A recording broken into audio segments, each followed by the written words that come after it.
News চ্যানেলটা আর্জেন্টিনার, কথা হচ্ছে স্প্যানিশ ভাষায়, কিন্তু স্ক্রিনের এক কোণে জলজল করে উঠল একটা বাংলা শব্দ, খেলাযোগ। এর পেছনের কারণ একটাই, আর্জেন্টিনা ফুটবল দলটার প্রতি, লিওনেল মেসির প্রতি বাংলাদেশের মানুষের নিঃস্বার্থ ভালোবাসা, আবেগ আর উদযাপন। una locura que crece mundial a mundial. A24 news চ্যানেলের উপস্থাপক গর্বের সাথেই বলছিলেন, দুনিয়ার 46 মিলিয়ন আর্জেন্টাইন, কিন্তু মেসিদের সাথে জুড়ে আছে 230 মিলিয়ন হৃদয়ের স্পন্দন। কারণ লাতিন আমেরিকার দেশটার সাথে জুড়ে এক হয়ে মিলেমিশে গেছে 173 থেকে 174 মিলিয়ন মানুষের বাংলাদেশও, যারা ওই আর্জেন্টাইনদের মতোই আবেগ নিয়ে খেলাটা দেখে। লাল সবুজের দেশে প্রায় 70 মিলিয়ন ডাই হার্ড আর্জেন্টাইন সমর্থক আছে, যে সংখ্যাটা মেসিদের দেশের মোট জনসংখ্যার প্রায় দ্বিগুণ। A24 নিউজ তাদের এই আয়োজনে আরো বলেছে, যদিও বাংলাদেশের নিজস্ব ফুটবল ততটা উন্নত নয় এবং বেশ বড় একটা অংশ ব্রাজিলের সমর্থকও আছে, কিন্তু তারপরও বাংলাদেশের জনসংখ্যার বড় একটা অংশ আর্জেন্টিনাকে আপন করে নিয়েছে মনে প্রাণে। কিছু কিছু ক্ষেত্রে আবেগটা নিরেট আর্জেন্টাইন নাগরিকদেরও ছাড়িয়ে যায়।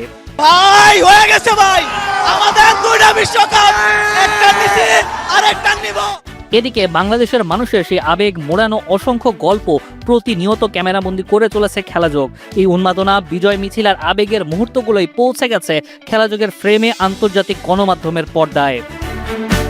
ফিরে যেতে হবে 80-র দশকে। দেশের অধিকাংশ ঘরেই টেলিভিশন ছিল না, যে কটি বাড়িতে ছিল খেলা শুরু হলেই সেখানে বসতো এক অদ্ভুত মিলন মেলা। ঝিরঝিরে সাদা কালো সেই পর্দায় ছিল পৃথিবী দেখার জানালা, আর সেই জানালায় একদিন আবির্ভাব হয়েছিল এক জাদুকরের, দিয়েগো আর্মান্দো মারাদোনা। তার মা পায়ের জাদু, বিশ্বকাপ জয়ের উল্লাস আর আর্জেন্টিনা নীল সাদা জার্সি মুহূর্তেই জায়গা করে নেয় বাংলাদেশের মানুষের হৃদয়ে।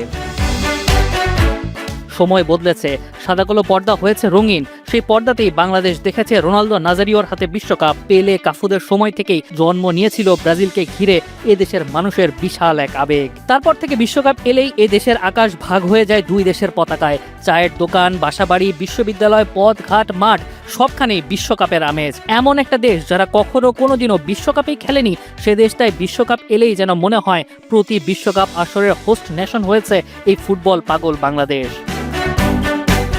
দেশের এক প্রান্ত থেকে আরেক প্রান্ত, আর্জেন্টিনা কিংবা ব্রাজিলের জয়ে মানুষের অশ্রু, উল্লাস, পতাকার সমুদ্র, রাতভর বিজয় মিছিল, সবকিছুরই সাক্ষী থেকেছে খেলাযোগের ক্যামেরা। তুমি কি ভাবছিলা যে এই ম্যাচ ব্রাজিল হারবে? না, আর গেছে ভাই, কিছু করার নাই ভাই। কি হয়েছে ভাই? আগামীতে ইনশাল্লাহ চান্স পেলে। আর এত এত ক্রেজিনেস শুধুই কি এক মানচিত্রের মাঝে আটকে থাকে? সেই ক্যামেরায় ধরা পড়া গল্প আর শুধু বাংলাদেশের মধ্যেই সীমাবদ্ধ থাকেনি।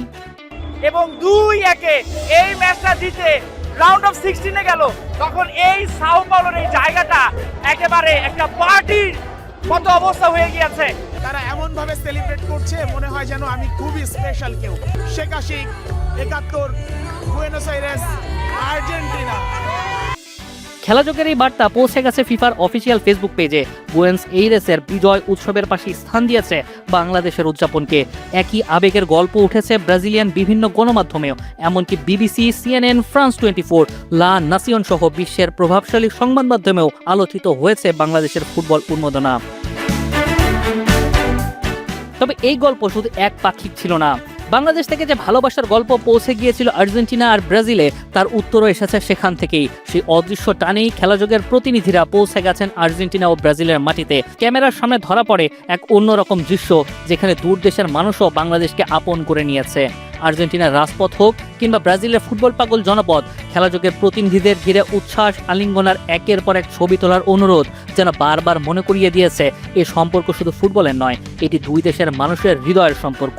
বাংলাদেশের নাম শুনলে হাসি মুখে এগিয়ে এসেছেন অনেকে, জানিয়েছেন কৃতজ্ঞতা, ভালোবাসা আর সম্মান।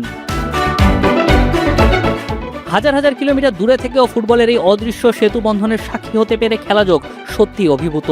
বাংলাদেশ, আর্জেন্টিনার, ব্রাজিলের এই অনন্য মেলবন্ধন আরও গভীর হোক, আরও দীর্ঘ হোক, আর সীমান্ত পেরিয়ে ছড়িয়ে থাকা এমন হাজারো ভালোবাসার গল্প, মানুষের গল্প আর ফুটবলের গল্প তুলে আনতে প্রতিশ্রুতিবদ্ধ খেলাযোগ।